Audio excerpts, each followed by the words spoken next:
अक्सर एक सवाल उठता है कि क्या विकास की कोई कीमत होती है, और अगर होती है तो वो कौन चुकाता है।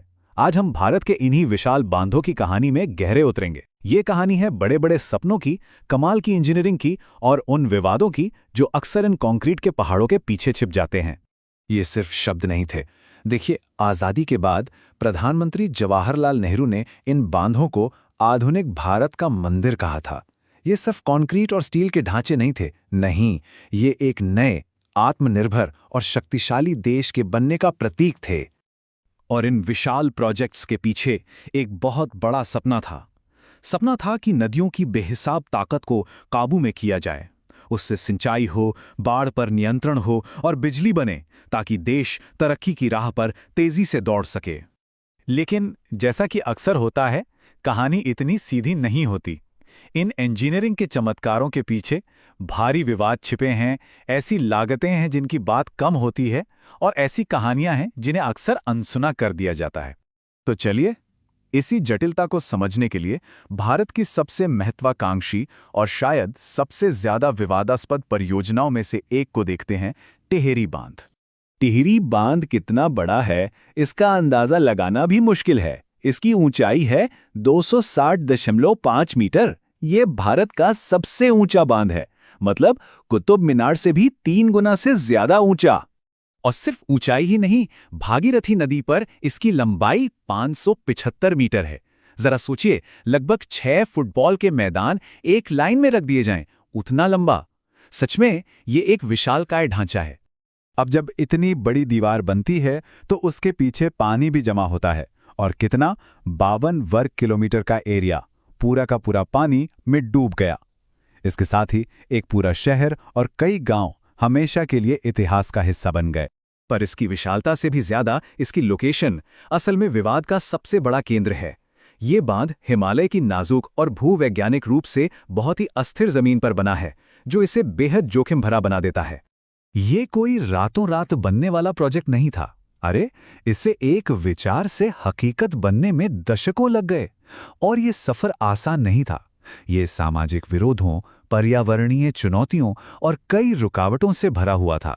तो चलिए, अब बात करते हैं विकास की उस मानवीय कीमत की, उन लोगों की जिनकी जिंदगियां इस बांध के रास्ते में आ गई। 1 लाख से ज्यादा, ये सिर्फ एक नंबर नहीं है। ये उन लोगों की संख्या है जिन्हें अपनी पुरखों की जमीन से, अपने घरों से, अपनी जड़ों से हमेशा के लिए जुदा होना पड़ा। विकास की ये एक बहुत बड़ी मानवीय कीमत थी। तो यहां हमें टकराव साफ दिखाई देता है। एक तरफ सरकार का विकास का प्लान था, और दूसरी तरफ थे वो स्थानीय लोग जिनकी दुनिया हमेशा के लिए बदलने वाली थी। यह हितों का एक सीधा टकराव था। और एक बात समझनी बहुत जरूरी है, इस विस्थापन का असर महिलाओं पर कहीं ज्यादा गहरा पड़ा। वो जो घर, खेत और स्थानीय अर्थव्यवस्था की रीढ़ हुआ करती थीं, उन्हें जब वहां से हटाया गया तो वो एक नई, कैश पर आधारित दुनिया में खुद को बहुत असुरक्षित महसूस करने लगी। इंसानी कीमत तो थी ही, लेकिन एक और बहुत बड़ा खतरा था। एक ऐसा खतरा जो जमीन के नीचे छिपा था, प्रकृति से जुड़ा हुआ। ये सवाल पूरे नैरेटिव को बदल देता है। सोचिए, क्या हो अगर सबसे बड़ा खतरा लोगों का विरोध ना हो, बल्कि वो जमीन ही हो जिस पर यह विशाल बांध खड़ा है। और सबसे बड़ा डर था भूकंप। देखिए, ये बांध एक एक्टिव सिस्मिक जोन, एक फॉल्ट जोन पर बना है, मतलब एक ऐसा इलाका जहां भूकंप आने का खतरा बहुत ज्यादा है। एक्सपर्ट्स ने बार बार चेतावनी दी कि एक बड़ा भूकंप इस बांध को तोड़ सकता है, जिससे नीचे के इलाकों में तबाही आ सकती है। तो फिर इतने सालों बाद, इतने विवादों के बाद, टिहरी बांध और ऐसे ही दूसरे बड़े प्रोजेक्ट्स की विरासत क्या है? आइए एक नजर डालते हैं कि वादा क्या था और कीमत क्या चुकानी पड़ी। यहां बहस के 2 पहलू साफ हैं। एक तरफ हजारों मेगावाट बिजली, लाखों हेक्टेयर जमीन पर सिंचाई और करोड़ों लोगों के लिए पीने का पानी का वादा था। वहीं दूसरी तरफ 1 लाख से ज्यादा लोगों का विस्थापन, उपजाऊ जमीन का डूबना और भूकंप का वो खतरा जो आज भी बना हुआ है।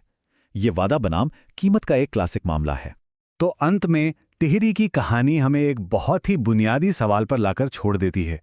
आखिर हम प्रगति को, प्रोग्रेस को मापते कैसे हैं? और सबसे बड़ा सवाल, ये कौन तय करता है कि जो कीमत चुकाई गई वो उस वादे के लायक थी भी या नहीं? ये एक ऐसा सवाल है जो आज भी भारत के विकास की कहानी में गूंजता रहता है।